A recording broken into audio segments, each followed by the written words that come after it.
let me be clear.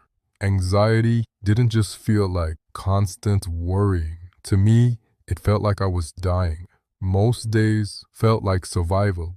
And I'm talking about when my heart is racing, when my chest feels tight, and when I felt those weird sensations all over my body, oftentimes convincing me that this time something was wrong. And even though my doctor said I was fine, deep down I wasn't satisfied, as Google kept telling me that I had some rare disease and that I only have 4 weeks to live. Looking back now, I guess that was one of the mistakes I was making. So, I'm breaking down my top 10 anxiety symptoms and what I did that helped me overcome them.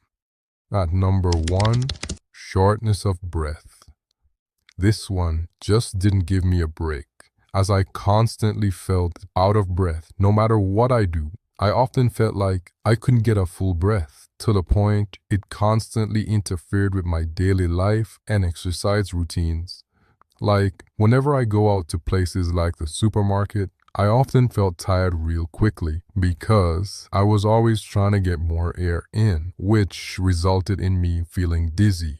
I even felt this way whenever I sat down doing absolutely nothing. However, I realized that yawning and gasping for air wasn't what I needed. In fact, this feeling is often caused by breathing in too much oxygen during the moment. I learned that slowing down my exhale was the best way to fix this issue much quickly, or just try to take my mind off of it.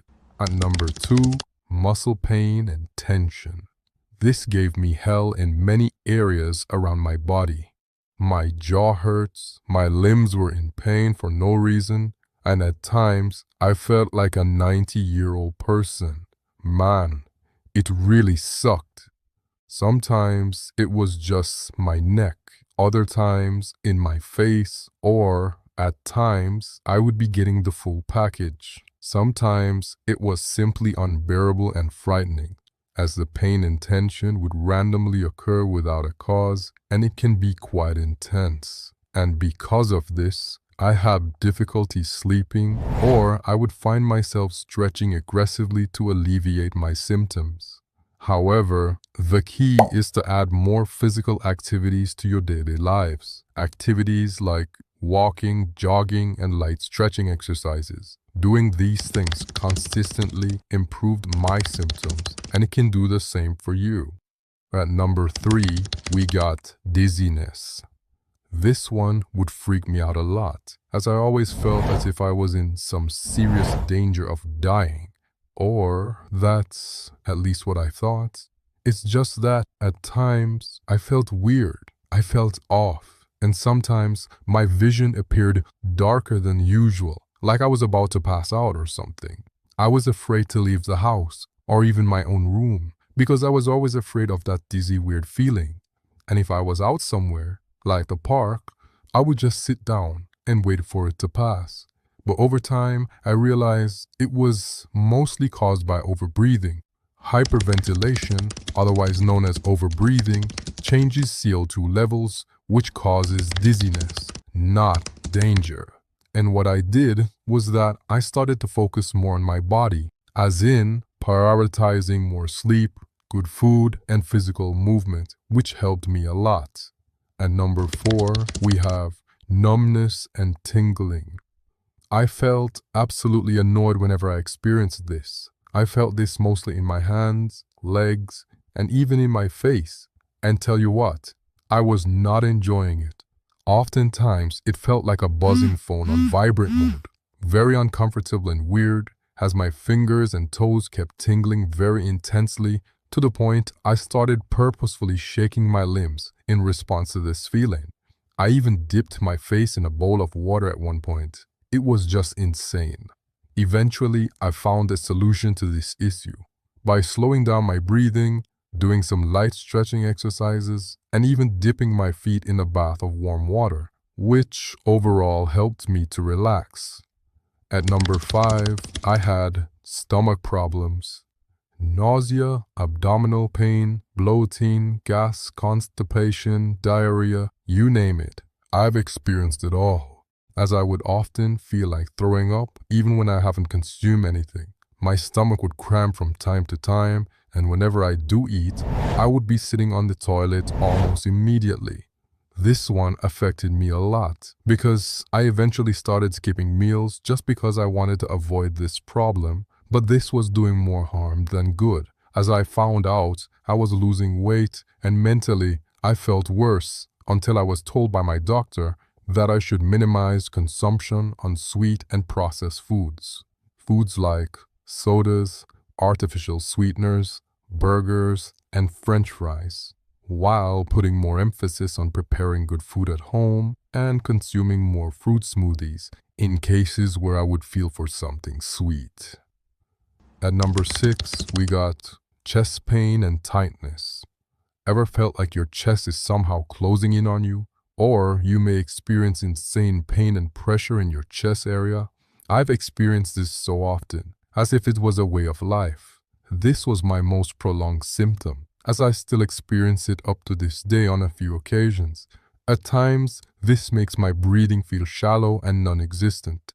Sometimes I tried breathing into a bag, which didn't do much to be honest. Or I would keep poking my chest, hoping that the feeling would improve, but sadly it didn't. However, when I reflect and look back on that experience, I realize that what actually was happening was that when the muscles in my chest got tight, it would cause my breath to feel shallow, leading to sudden feelings of pressure, oftentimes around my heart area. As I kept placing my hands on my chest, checking to see if my heart was okay. The good news is, I was able to cope much better with this issue by reminding myself that I should not be checking for my heartbeats. And, as a result, I started performing exercises that helped to free up my chest muscles. At number 7, we got fatigue and exhaustion. Whether it was physical or mental fatigue, experiencing both made my life more difficult, as there were days when I could barely make it through. I felt tired all the time, to the point I was sleeping more often than I should. It was like my favorite hobby. Sometimes I would just stay in bed all day, because that was the only way I could cope. It was the only way I could escape from the way I was feeling. And sometimes, after a long nap, I would still wake up feeling tired. I lacked focus, as I had difficulties focusing on a task because mentally I was tired and drained. Constant stress and worrying was the biggest culprit, as my body was constantly on the alert, which drained me both mentally and physically. I was able to better manage these symptoms by taking part in more physical activities, like swimming, cycling, and eating properly, which reduced my stress levels altogether while saving my energy. At number 8, we got depersonalization. Definitely one of the most scariest ones I've experienced, as I felt in and out of body sensations. It was just crazy to the point I couldn't even explain it. One minute I'm standing here feeling normal, and the next I start feeling weird, as if my soul was leaving my body. At times, I felt detached from reality. I felt detached, even around my friends.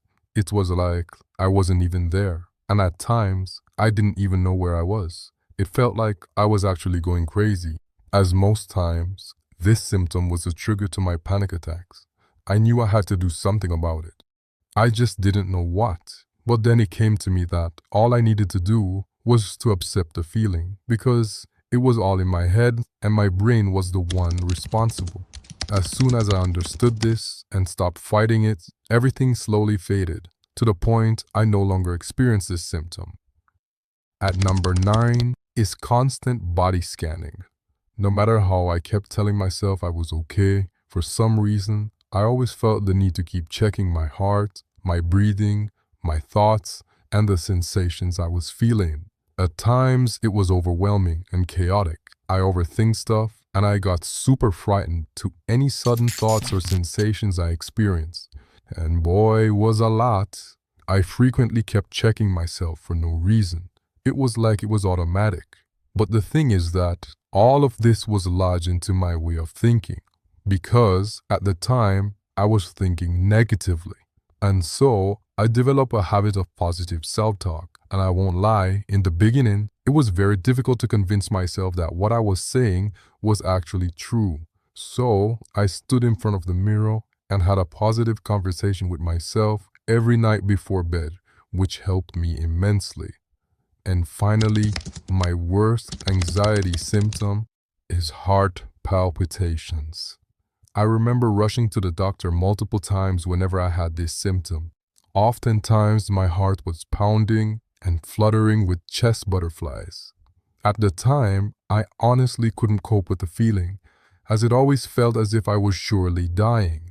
It felt like my heart was going to stop at any moment, and each time my heart palpitates, I felt that chest butterfly weakness in my chest. It was just scary, as I kept saying my last prayers, thinking I was living in my very last moments. Even when this symptom came and go, it still freaked me out all the time because my heart was pounding, beating too slow, or skipping beats. But how was I able to cope with this? After speaking with my doctor, the first thing I did was to limit my caffeine intake. I know for some people this can be hard, especially when you've relied on caffeine for most of your life. But the truth is that caffeine is one of the triggers of anxiety in most people. At least that's what my doctor says. But the reality was that improving my sleep quality and consistent hydration went a far way from me. I even started implementing more physical activities in my daily life, like playing sports and swimming. But for you, it can be other things, like dancing and yoga, whatever you enjoy doing, as the goal is to reduce overall stress and not increase it. Anxiety isn't dangerous, it's just uncomfortable, and the fastest way out is to accept it for what it is. So, if you're dealing with this right now, you're not broken or weak, you're just in survival mode. And the good news is that it's reversible. If I can do it, you can do it too. Until next time, stay fit.